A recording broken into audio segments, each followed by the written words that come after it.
Ngayon mga kalods, gagawin na natin yung kinakalkal ng mga daga. So, i-repair natin siya mga kalods, yung sinintuin siya. Tanggalin lang natin yung mga kinalap nila para maayos ang pagbuo, para hindi pangit tingnan, saka para matibay na. Pupuruhan na siya yung simento. Naragdagan lang natin yung tinanggal natin ngayon, tinanggal na mga buwangin na yan, halong bato-bato. Tanggalin lang natin yung malalaki para hindi sasalya dun sa tubo, kasi may linya yan ang galing sa lababo na tubo, tsaka yung sa nawasan na linya. Ayun mga kaidol, pinipiliin na natin ang malalaki na bato-bato para iharap natin yung buhangin. Kita naman talaga. Yan lang sa plastic para mabilis itapon. Yan mga idol. Yan. Thank you for watching and follow for more. This is Misael. So pag-iihan lang natin para hindi sasarya yung natin. Okay na? Maghahalo mamaya pagbuhos. Okay, yan. Halo na natin yung buhangin na binili na isang sako.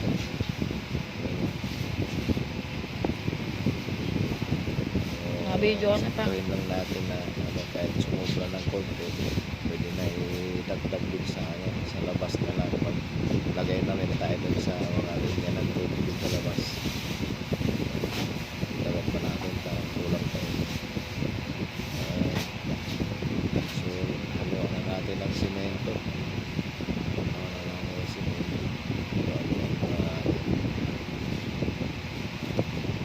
Maganda yung texture ng simento na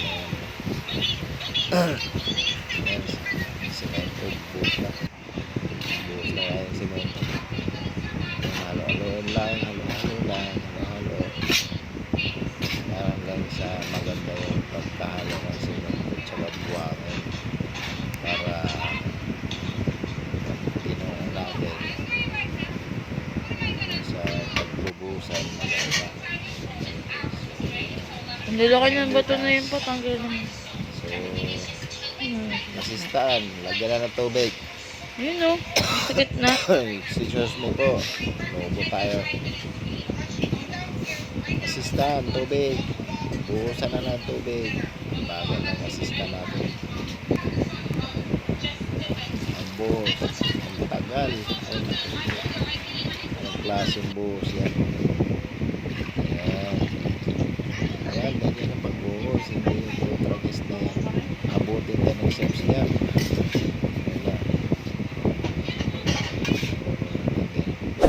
Lagyan lang natin hanggang sa maano yung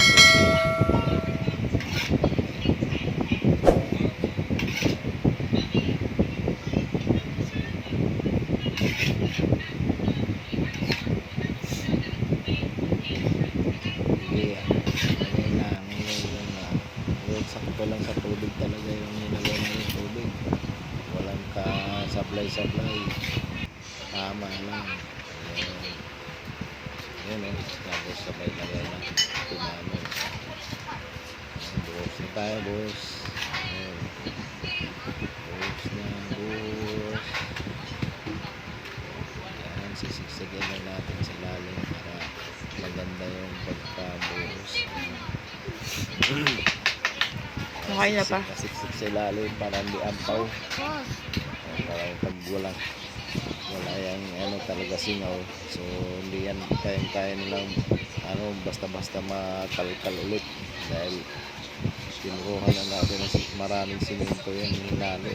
Kaya okay yan.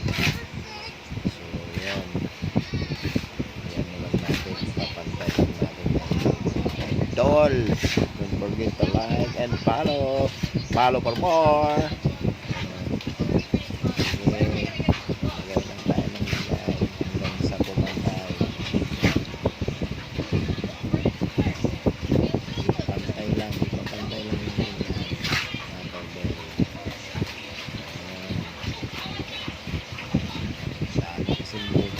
ginawa nilang ano,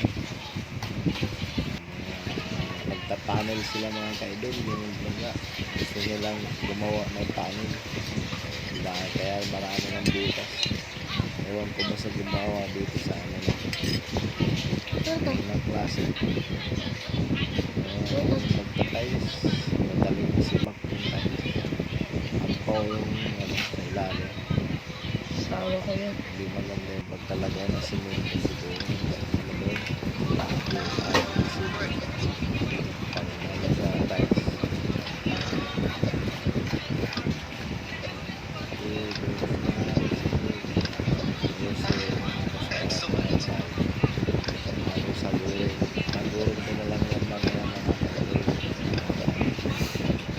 Spans, yun yung mga may yung may foam, kunyari foam, yun pwede yun pang gamitin yun para makinis, gamitan mo ng foam.